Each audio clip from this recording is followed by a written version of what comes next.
2024년 새해의 첫 주일입니다. 이렇게 신년 예배를 주의 성전에서 삶의 자리에서 하나님 앞에 나아가서 신령과 진정으로 예배드리는 여러분의 모든 삶 가운데에 올 한 해도 하나님의 특별한 은혜가 흘러 넘치게 될 줄 믿습니다. 여러분, 지난 한 해 힘드셨죠? 결코 만만치는 않았습니다. 근데 그 일들이 다 끝났냐? 아직 끝나지 않은 일도 있습니다. 여전히 진행형인 일들도 있고, 물론 작년 한 해 살아가시면서 뭔가를 마무리하신 분들도 계시고, 계속해서 그 풀리지 않는 숙제를 풀어가시는 분도 계십니다. 작년 연말 때쯤 이제 올해 어떤 방향으로 목회를 해 나가야 되느냐라고 하는 것을 고민하는 시간들이 좀 있었습니다. 그때 저에게 주셨던 말씀이 이 디모데전서 4장 10절의 말씀이에요. 여러분, 이렇게 인생의 경륜이 깊어가면서 쌓여가면서 제 개인적으로는요, 두 가지 단어가 떠오릅니다. 하나는 소망이라고 하는 단어예요.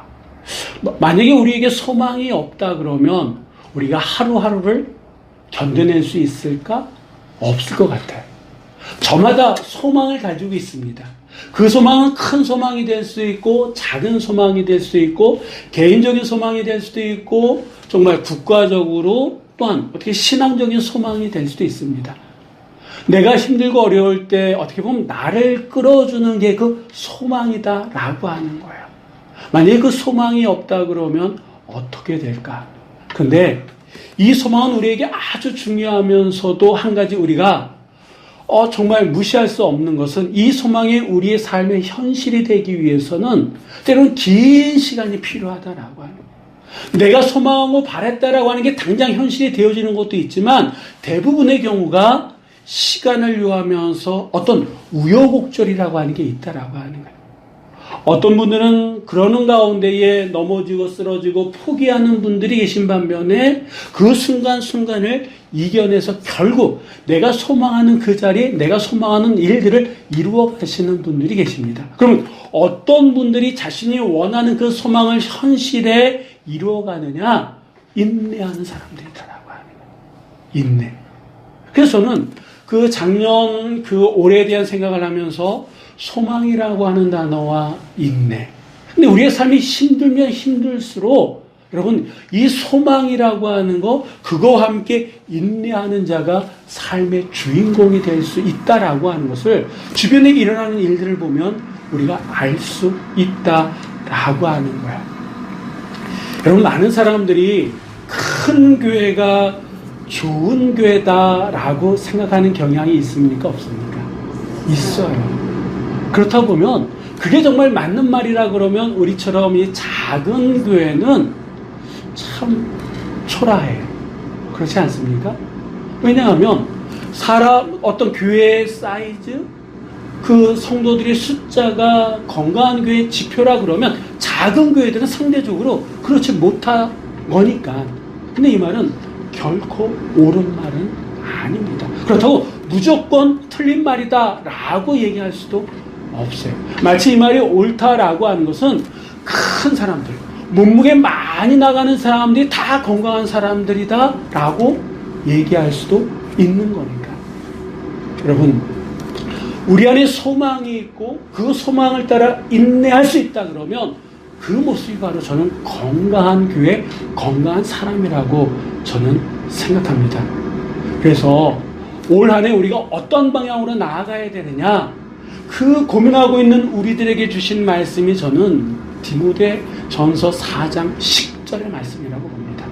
본래 이 말씀은요, 이 사도 바울의 영적인 아들인 디모데, 이 당시 디모데는요, 에베소 교회에서 사역을 하고 있었습니다. 목회자였어요. 근데 그 사랑하는 영적인 아들 디모데에게 정말 하나님께서 주시는 시간들, 하나님께서 주신 삶의 자리에서 어떻게 하면 더 건강하고 어떻게 하면 하나님의 뜻을 이루어갈 수 있는 좋은 일꾼이 될 수 있느냐라고 하는 그 문제 앞에 주신 말씀이다 라고 하는 겁니다. 자, 그렇다 그러면 올 한 해 하나님께서 우리에게 바라시는 삶의 방향을 한마디로 얘기한다면 뭘까? 우리 한번 10절 말씀 우리 한번 다 같이 읽어보도록 하시겠습니다. 위하여 우리가 소망하고 힘쓰는 것은 우리 소망을 살아계신 하나님께 드리니 오 모든 사람 특히 믿는 자들의 뜻이시라. 아멘. 하나님께서는 우리들에게 사도 바울은 디모데에게 그 비결 가운데 가장 중요한 거에 대해서 말씀하시는데 소망을 살아계신 누구에게 두는 거라고요? 하나님께 두는 것이다 라고 강하게 말씀하고 있습니다. 소망을 어디에 두느냐에 따라서 우리의 삶의 방향이 달라지는 거예요. 소망을 돈에 두는 사람은요, 어떻게 해서든 돈을 벌려고 하고 모으려고 합니다. 그렇지 않습니까? 소망을 건강에 두는 사람들은요, 먹는 거, 입는 거, 보는 거, 모든 것에서 아주 신경을 씁니다. 그러니까 우리가 어디다 소망을 두냐에 따라서 우리의 삶의 방향이 달라지고 삶의 질도 달라진다라고 하는 거예요. 특별히 사도 바울은 디모데에게 하나님, 그 하나님은 어떤 분이십니까? 모든 사람들, 특히 믿는 자들의 구주가 되시는 하나님께 소망을 둬야 된다라고 말씀하고 있습니다. 할렐루야. 그런데 여러분, 우리가 사는 현실은 소망이라고 하는 이 단어를 어떻게 보면 사치로 여길 정도로 우리의 현실은 녹록지가 않습니다. 설상 소망을 내가 가지고 있다 할지라도 그 소망을 우리의 삶의 현실로 읽어내기까지는 정말 힘들다라고 하는 거예요. 그래서 아까도 말씀드렸던 것처럼 그 소망이 우리의 삶의 현실이 되기 위해서 우리에게 필요한 것이 무엇이냐? 인내라고 하는 겁니다. 근데 이 인내라고 하는 것은 그냥 기다리는 게 아니다라고 하는 거예요. 이 인내라고 하는 것은 감이 떨어지기를 그 감나무 밑에서 입만 벌리고 있는 게 이게 인내가 아니다라고 하는 거예요. 그럼 인내라고 하는 게 무엇이냐? 오늘 우리가 읽은 이 본문에서 인내에 대해서 잘 설명해 주고 있는 게 있는데 그게 뭐냐면 우리가 읽은 이 10절 말씀을 보니까 이를 위하여 우리가 수고하고 힘쓰는 것은 이라고 하는 말이 나옵니다. 이 말 속에 인내라고 하는 게 뭐냐라고 하는 것을 우리에게 잘 말씀해 주고 있는데 먼저 이 수고하다라고 하는 이 원어적인 뜻은요. 거의 녹초가 될 정도로 일에 매진한다 라고 하는 그런 뜻이에요. 그리고 힘쓴다 라고 하는 이 말은요, 운동 경기나 전쟁에서 상을 얻기 위해서 목숨까지도 내걸 정도 열심을 낸다 라고 하는 그런 뜻입니다. 다시 말씀드리면 지금 이 사도 바울은요, 에베소에서 목회하고 있는 이 디모데에게 하나님께서 너에게 주어지신 그 시간을 어떻게 살아가야 되느냐? 거의 녹초가 될 정도로, 아니 그 이상 목숨을 걸 정도로 최선을 다해서 살아가야 된다 이렇게 말하고 있다라고 하는 거예요. 이게 바로 인내다라고 하는 거예요. 인내라고 하는 것은 그냥 기다리는 것이 아니라 현실의 삶 속에서 그 일을 이루기 위해서 거의 녹초가 될 정도로, 때로는 목숨을 걸 정도로 열심히 그 일을 하면서 기다리는 게 바로 이게 인내다라고 하는 거예요. 그렇다 그러면 왜 사도 바울은 디모데에게 이렇게까지 인내해야 되는 이유, 그 이유가 어디에 있느냐? 뭐라고 얘기하냐면 우리의 소망을 누구에게 뒀기 때문에? 살아계신 하나님께 소망을 두었기 때문에 이렇게까지 인내하며 살아가야 된다라고 말씀하고 있습니다. 여러분, 사실 우리가 삶을 살아가면서 녹초가 될 정도로, 그리고 정말 죽을 똥 살똥 발버둥 치면서 신앙생활을 한다는 게 쉽습니까? 어렵습니까? 어려워요. 한두 번은, 여러분, 한두 번은 누구나 다 할 수 있어요. 그런데 이게 한두 번이 아니라 지속적으로 한다라고 하는 것은 우리가 아는 것처럼 결코 쉽지 않다라고 하는 거예요. 만약에 우리가 인생이 100m 달리기라 그러면 한 번쯤 꾹 참고 달리면 되는 거예요. 그런데 우리의 인생은 100m 달리기가 아니에요. 마라톤보다 더 긴 시간을 달려야 되는 거 아닙니까? 그래서 인내하는 게 쉽지 않다라고 하는 거예요. 여러분, 누구나 다 인내하고 싶죠. 인내하면서 내가 원하고 바라는 그 소망을 현실로 이루어가고 싶지 않습니까? 그런데 이 인내라고 하는 것은 한두 번으로 끝나는 것이 아니라 지속적으로 하는 거기 때문에 이 인내라고 하는 게 결코 쉬운 게 아니에요. 그래서 사도 바울은 인내하기 위해서 우리에게 필요한 것이 무엇이냐라고 하는 것을 오늘 본문 말씀 속에서 하는데, 자, 우리 한번 7절의 말씀 우리 한번 다 같이 읽어보도록 하겠습니다.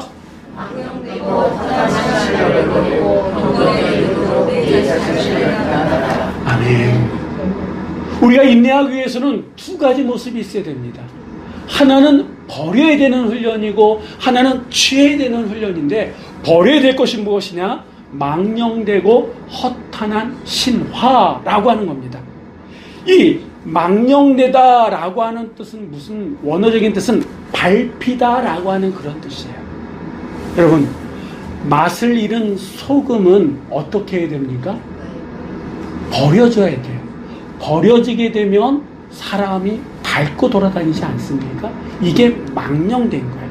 그러니까 원래 가지고 있는 것을 잃어버려서 더 이상 필요 없는 것. 그래서 사람들에 의해서 밟혀질 정도로 필요 없는 것, 이게 바로 망령되다라고 하는 원어적인 뜻입니다.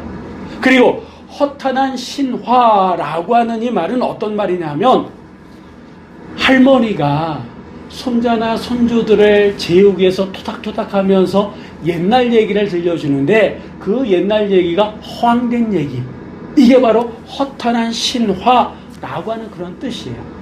다시 말씀드리면, 망령되고 허탄한 신화를 버린다라고 하는 말이 무엇이냐 하면, 복음과 무관하게 잘못된 방향으로 우리를 이끌어가는 모든 것이 바로 망령되고 허탄한 신화라고 하는 겁니다.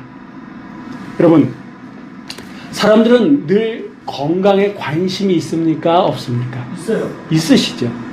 그래서 먹는 거 조심하시는 분들이 계십니다. 왜냐하면 우리가 무엇을 먹느냐에 따라서 우리의 몸은 그대로 반응하기 때문에 그래요. 제가 듣기로는 우리 김영필 권사님이 예전에는 뭐 지금보다 더 건강하시고 그랬는데, 한동안 그 컵라면인가 이걸 엄청 많이 드신 적이 있으셨대요. 그 이후서부터 고혈압이 생기고 몸이 좀 이렇게 좀 망가지신 면이 없지 않아 있으시다라고 하는 거예요. 그러니까 여러분, 우리가 저녁에 라면 먹고 자면 그 다음날 눈이 퉁퉁 붓지 않습니까? 그런 것처럼 우리가 뭘 먹느냐에 따라서 그 음식이 우리의 몸에 그대로 나타난다라고 하는 거예요. 그래서 어떤 분들은 심지어 칼로리나 영양 이런 것들을 다 체크하고, 다이어트 하시는 분들은 여러분 그람수를 재가지고 먹기도 하잖아요. 왜냐하면 그 먹는 것이 그만큼 중요하다라고 하는 거예요. 그런데 그렇게 먹는 거에는 신경 쓰는데, 식사하시고 난 다음에 내가 무엇을 듣고 무엇을 보느냐, 이거는 별로 관심을 안 가져요. 근데 문제는 여러분, 우리가 무엇을 먹느냐에 따라서 우리의 몸이 반응하는 것처럼, 우리가 무엇을 보고 우리가 무엇을 듣느냐에 따라서 우리의 정신이나 우리의 혼, 그리고 더 나아가서는 우리의 영이 반응한다라고 하는 거예요. 무심코 틀은 TV, 그냥 보는 인터넷, 유튜브, 이거에 따라서 사람의 생각들이 완전히 달라지잖아요. 그러니까 이 망령되고 허탄한 신화를 버려라 라고 하는 것은 우리가 먹고 마시고 듣고 보는 이것과 관련이 있다라고 하는 거예요. 만약에 내가 먹고 마시고 듣고 보는 것이 복음과 무관하게 내 삶을 잘못된 방향으로 이끌어간다 그러면 그것은 어떻게 해야 된다? 버려야 된다라고 하는 거예요. 그렇지 않으면 우리가 이 땅에 살아가면서 인내할 수 없다라고 하는 겁니다. 그래서 여러분, 지금이라도 신령하고 거룩한 최고의 양식인 하나님의 말씀, 믿음의 말씀을 가까이 해야 될 줄 믿습니다. 그럴 때 우리가 하나님께 소망을 두면서 인내하며 세상을 넉넉히 이겨낼 수 있다라고 하는 거예요. 자, 인내하기 위해서 우리에게 필요한 두 번째는 뭡니까? 경건에 이르는 연단이다 라고 사도 바울은 얘기합니다. 이 경건이라고 하는 말은 우리가 많이 쓰는 말입니다만 정확하게 이 경건이 뭡니까? 라고 제가 물어보면 여러분 어떻게 대답하시겠습니까? 자, 성경 말씀을 한번 보겠습니다. 시편 16편 8절의 말씀을 보니까 이 경건이 뭔지를 잘 설명하는 말씀입니다. 우리 한번 다 같이 한번 읽어보도록 하겠습니다. 내가 여호와를 항상 내 앞에 두시며 그가 나의 오른쪽에 계시고 내가 흔들리지 아니하리로다. 아멘. 이 경건이라고 하는 것은 무엇이냐? 하나님 앞에 선다는 임재 의식이다라고 하는 거예요. 이 성경 시편의 말씀대로 한다 그러면 내가 여호와를 항상 내 앞에 모시고 살아간다 라고 하는 게 경건이다라고 하는 거예요. 어려운 말로 얘기하면 코람데오, 이게 바로 경건 의식이다라고 하는 거예요. 내가 어느 자리에 있든지 하나님 앞에 내가 있습니다 라고 하는 그런 생각, 그런 의식으로 살아가는 것이 바로 경건이다라고 하는 거예요. 근데 이 경건은요, 하루아침에 주어지는 것이 아니기 때문에 사도 바울이 뭐라고 얘기합니까? 연단하라 이렇게 말씀하고 있다라고 합니다. 이 연단한다라고 하는 원어적인 뜻은요, 옷을 벗고 훈련한다라고 하는 그런 뜻을 담고 있습니다. 이 사도 바울 당시 헬라나 로마사에서 유행했던 체육 경기에 비유해서 이 경건을 연습하고 훈련한다라고 하는 이런 표현을 쓰고 있다라고 하는 거예요. 여러분, 운동선수들 보셨습니까? 특별히 이제 아시안컵이 조만간 축구 아시안컵이 있다 그러는데, 여러분, 우리나라 국가대표로 뽑힌 그 젊은이들 정말 축구 잘하는 친구들 아닙니까? 우리나라에서 최고로 잘하는 사람들 아니에요? 그런데 그들이 한번 모이면요, 죽을 듯 살 듯 연습합니다. 아침에도 연습하고 점심에도 연습하고 저녁에도 연습하고 끝나고 개인 훈련도 하고 그 공차는 훈련뿐만 아니라 웨이트 트레이닝이나 여러 가지들을 계속해요. 누구보다도 잘하는 사람들을 뽑아놨는데도 계속 연습한다라고 하는 거예요. 왜 연습합니까? 그래야 이길 수 있으니까. 경기하면서 만일에 내가 미처 대처하지 못하는 그런 상황에 몸이 반응할 수 있도록 연습하는 거예요. 그게 바로 연단이다라고 하는 거예요. 연단한다라고 하는 그런 뜻이에요. 여러분, 육상 경기 하는 선수들 한번 보세요. 옷을 잔뜩 입고 합니까? 아니에요. 가장 가볍게, 가장 심플하게 입고 뛰고 달리고 하지 않습니까? 이게 바로 연단, 끊임없이 반복적으로 훈련하는 것, 이게 바로 연단한다라고 하는 뜻인데, 우리가 왜 하나님의 임재의식, 나와 하나님 앞에 내가 서 있습니다 라고 하는 것을 끊임없이 반복해야 되느냐? 그래야 되는 이유가 있는데, 여러분, 예수님에게 12 제자들이 있었잖아요. 정말 3년 반이라고 하는 시간 동안 예수님께 잘 훈련받지 않았습니까? 그런데 정말 우리가 생각할 때는 잘 훈련받았다라고 생각할 수도 있겠지만 결정적인 순간에 그들은 어떻겠습니까? 다 도망갔어요. 정말 결정적인 순간에 예수님 편이 되어져서 예수님과 함께 있는 것이 아니라 다 도망갔다라고 하는. 심지어 베드로는 힘없는 여자아이, 여종 앞에서 예수님을 3번이나 부인하지 않았습니까? 그러니까 우리가 왜 경건을 연단해야 되느냐? 결정적인 순간에 내가 있어야 될 그 자리를 지킬 수 있도록 하기 위해서, 결정적인 순간에 골을 넣기 위해서 우리가 경건을 훈련해야 된다라고 하는 거예요. 예수님의 제자들조차도 결정적인 순간에 그 역할을 하지 못하고 나중에 이제 성령 충만함을 받아가지고 그 역할을 감당하지 않았습니까? 올 한 해 우리가 믿음으로 살아가겠다라고 마음만 먹고 살아간다고 해서 결정적인 순간에 하나님의 뜻을 이뤄갈 수 있다면 얼마나 좋습니까? 그런데 그렇지 못할 확률이 크기 때문에 우리가 하나님 앞에 나는 있습니다 라고 하는 것을 끊임없이 반복하는, 그래서 인내하면서 하나님께 소망을 두는 삶을 살아가야 된다라고 하는 거예요.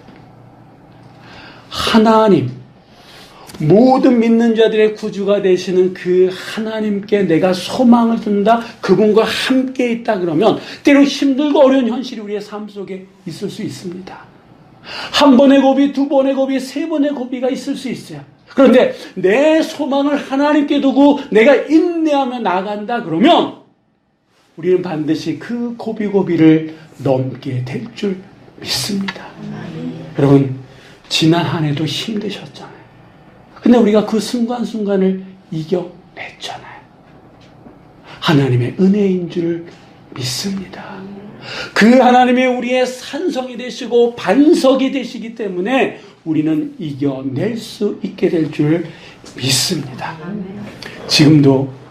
지금이라도 우리가 나는 하나님 앞에 있습니다 라고 하는 그 훈련을 시작한다 그러면 그 결정적인 순간 내가 감당할 수 없을 것 같은 그 상황 속에서 하나님이 나를 붙들어 주심에 그 일을 감당하게 될 줄 믿습니다. 특별히 이제 올 한 해 우리 교회는 이제 이곳을 떠나서 성전을 이전해야 될 것 같습니다. 한 2주 전에 이 생활대책 딱지를 이렇게 사는 업자가 전화를 했어요. 그러니까 아마 어떤 흐름들이 있는 것 같습니다. 그러니까 그분들은 우리보다 더 이런 걸 민감하지 않습니까? 그래서 이제 조만간 그분들을 만나게 될 것 같은데, 그러다 보면 이제는 이곳을 떠나서 우리가 이곳이 아닌 다른 곳에서 예배를 드려야 될 것 같습니다. 그런 흔들림, 그런 요동함이, 그런 변화들이 우리의 삶 속에 있게 될 거예요. 여러분, 우리의 가정도 또 우리가 안고 있는 교회의 현실도 어떻게 딱 뭔가를 이렇게 받쳐줄 수 있는 그런 현실이 아니에요. 그렇기 때문에 흔들릴 수도 있고 요동할 수도 있고 불안한 미래일 수밖에 없다라고 하는 거예요. 그렇기 때문에 더더욱 우리는 하나님께 소망을 두고 인내할 필요가 있는 줄 믿습니다. 어떻게 보면 작년보다 더 힘든 시간들을 보낼 수가 있습니다. 그래서 우리에게 필요한 것이 소망이고 특별히 하나님께 소망을 두는 삶인 줄 믿습니다. 그 하나님께 소망을 두고 살아갈 때 우리에게 무엇보다 필요한 것은 인내인데, 이 인내는 그냥 우리에게 주어지는 것이 아니라 망령되고 허탄한 신화를 버리고 하나님 앞에 우리가 서 있습니다 라고 하는 경건의 연단으로 우리에게 주어지는 은혜다라고 하는 거예요. 그래서 올 한 해 나 혼자는 힘들지만 우리가 같이 있기 때문에, 같이 하기 때문에 올 한 해도 우리는 하나님께 소망을 두고 인내함으로 세상을 넉넉히 이겨낼 줄 믿습니다. 이 은혜가 올 한 해, 그리고 이 은혜가 이번 한 주간 여러분의 삶과 여러분의 가정과 여러분의 사랑하는 모든 이들 가운데 함께 하시기를 주의 이름으로 간절히 축원합니다. 기도하시겠습니다.